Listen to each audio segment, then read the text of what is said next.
कक्षा 9 में हमने पिछली वीडियो में आपको यहाँ तक करा दिया था। आज हेडिंग यहाँ से डालेंगे आप वर्गीकरण, यानी ध्वनि तरंगों का आवृत्ति परिसर के आधार पर वर्गीकरण। जो मैंने अंडरलाइन किया वो आपको नोट करना है, ठीक है ना। तो ध्वनि तरंगों की आवृत्तियों के एक बहुत बड़े परिसर, यानी जो बहुत बड़ी रेंज होती है, परिसर को रेंज कहते हैं, तक उत्पन्न किया जा सकता है। इस आधार पर उन्हें निम्न श्रेणियों में वर्गीकृत किया गया है। पहली है हमारी श्रव्य तरंगें, ऑडिबल वेव्स, यानी जिन तरंगों को हमारा कान सुन सकता है उन्हें श्रव्य तरंगें कहते हैं, यानी सुनने वाली तरंगें। इन तरंगों की आवृत्ति 20 हर्ट्ज से 20,000 हर्ट्ज तक होती है, ठीक है। इसके बाद सेकंड वाली हैं अवश्रव्य तरंगें। अवश्रव्य तरंगें कौन सी हैं? उन अनुदैर्घ्य तरंगों को जिनकी आवृत्तियां निम्नतम श्रव्य आवृत्ति यानी 20 हर्ट्ज से नीचे होती हैं, अवश्रव्य तरंगें कहते हैं। इस प्रकार की तरंगों को बहुत बड़े आकार के स्रोतों से उत्पन्न किया जा सकता है। भूचाल के समय पृथ्वी में बहुत लंबी तरंगें चलती हैं।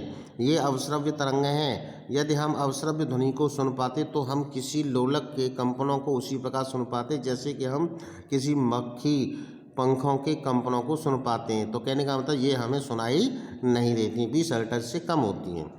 अब तीसरे प्रकार की होती हैं पराश्रव्य तरंगें या पराध्वनिक तरंगें।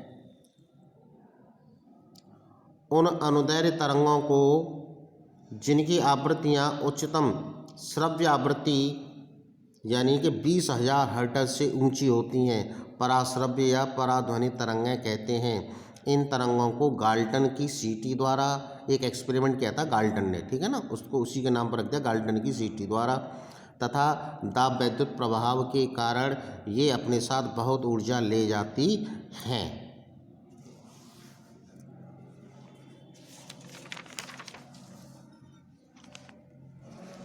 फिर इसके बाद आपका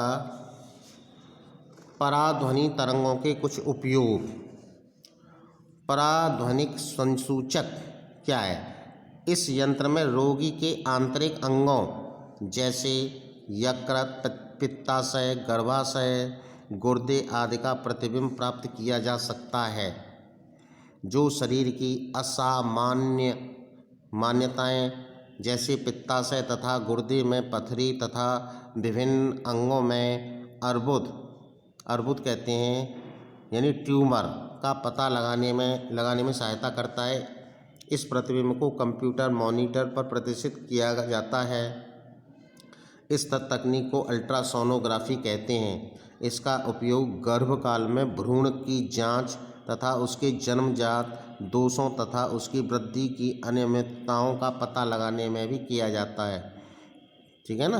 तो इसका उपयोग है पराध्वनि संसूचक। इसके बाद है आपका मानवकरण करना है आपको, ह्यूमन ईयर। कान आपने भाई सभी ने देखा ही है, सभी के हैं, ठीक है ना। तो बाहरी कान की जो संरचना ये है कि बाहरी कान, इसको कर्ण पल्लव कहलाता है। यह परिवेश से ध्वनि को एकत्रित करता है। एकत्रित ध्वनि श्रवण नलिका से गुजरती है। श्रवण नलिका के सिरे पर एक पतली झिल्ली होती है जिसे कर्णपटह कहते हैं। जब वायु के संपीड़न कर्णपटह तक पहुँचते हैं तो झिल्ली के बाहर की ओर लगने वाला दाब बढ़ जाता है और यह कर्णपटह को अंदर की ओर दबाता है। इसी प्रकार विरलन के पहुँचने पर कर्णपटह बाहर की ओर गति करता है। इस प्रकार कर्णपटह कंपन करता है। और मध्य कर्ण में विद्यमान 3 हड्डियां होती हैं। एक का नाम है मुग्धरक, दूसरी है निहाई तथा तीसरी है वलयक। यहाँ पर इनके नाम दिए गए हैं, मुग्धरक, निहाई, वलयक। ये 3 हड्डियाँ होती हैं। श्रवण तंत्रिका होती है ये वाली, ये कर्णावर्त होता है जो घुंडी सी होती है कान के पास, ये श्रवण नलिका होती है, ये कर्णपटह है, ये कर्णपटह है, ये पूरा हिस्सा कान के अंदर वाले पोजीशन है। जैसे इधर से कान को देखते हैं ऐसे, तो ऐसी ध्वनि जाएगी, तो ये सारा अंदर की संरचना इसके अंदर का, ठीक है। मानव कान की संरचना ये आपको चित्र बनाना है। इन कंपनों को कई गुना बढ़ा देता है, यानी ये जो हड्डियाँ हैं। मध्य कर्ण ध्वनि तरंगों से मिलने वाले इन दाब परिवर्तनों को अंतःकर्ण तक संचरित कर देता है। आंतरिक कर्ण में कर्णावर्त द्वारा दाब परिवर्तनों को विद्युत संकेतों में परिवर्तित कर दिया जाता है।